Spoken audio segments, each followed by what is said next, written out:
terjawab. Masih ada yang bertanya? Ya, silakan Ibu, tolong sebutkan namanya.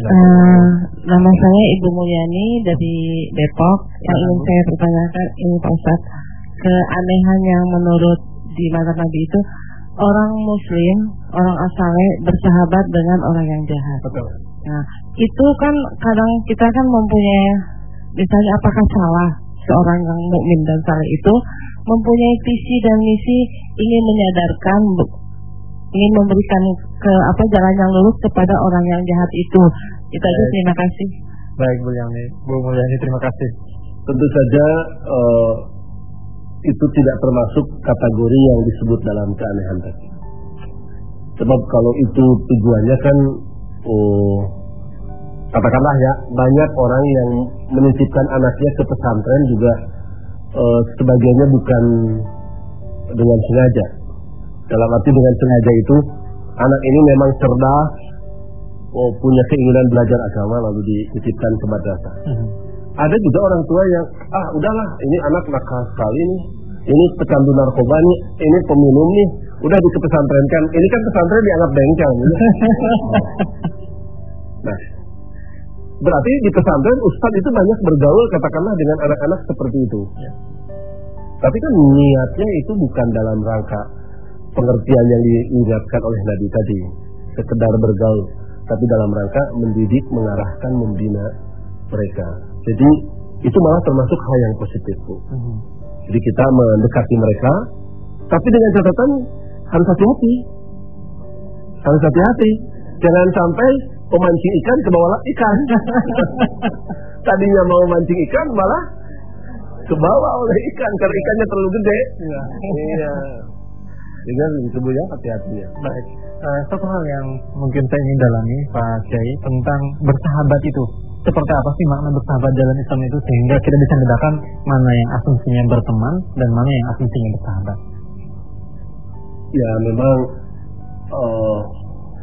kalau persahabatan dengan pertemanan biasa kan biasanya kalau pertemanan biasa sangat terbatas dengan hal-hal yang sifatnya formal-formal saja sesuai dengan kepentingannya. Ya. Kalau sudah menjadi sahabat kan kadang-kadang tidur bareng, makan gitu, seiring sejalan begitu. Ya. Yang dikhawatirkan oleh Nabi tentu saja jangan sampai orang soleh ini terbawa, terpengaruh. Sebab biasanya kan Bu, kalau orang yang sehat dengan orang yang berpenyakit kulit bergaul itu biasanya bukan yang berpenyakit kulit ke bawah sembuh, tapi yang sembuh ketularan. Baik, oke. Kalau saya ingin kembali ke yang kedua tadi ya, masjid di lingkungan orang-orang yang tidak mau berjamaah atau tidak mau mempermukan masjid itu. Sekarang itu fenomena yang terjadi di kita seolah-olah orang berlomba-lomba untuk membangun dan mendirikan masjid. Banyak sekali kita temukan masjid di sekitar kita.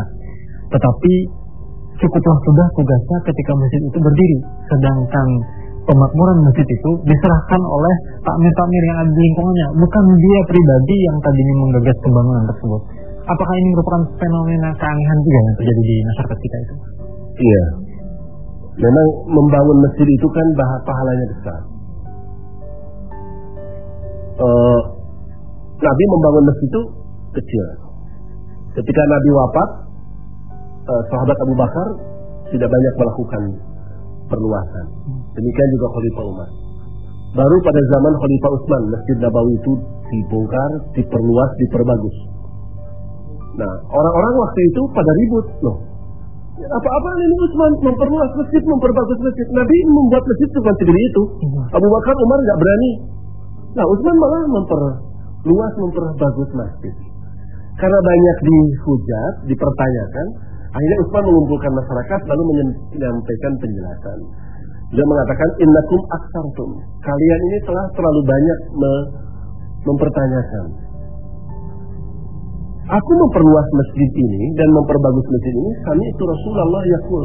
Karena aku pernah mendengar Rasulullah bersabda, "Man bana masjidan yabtaghi bihi wajhallah, banallahu baitan mislahu fil jannah."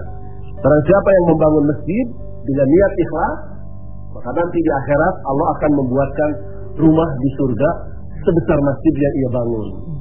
Nah, banyak yang kemudian memahaminya harfiah. Jadi bagi saya cukup aja bikin masjid, toh nanti juga akan masuk surga. Betul. Gitu. Iya. Sehingga kemudian nggak mau memakmurkannya. Padahal kan bukan seperti itu. Itu hanya dari satu sisi betapa pahala membangun masjid. Tapi bukan hanya dibangun, tapi juga ada kewajiban untuk memakmurkannya. Baik, Pak Kiai.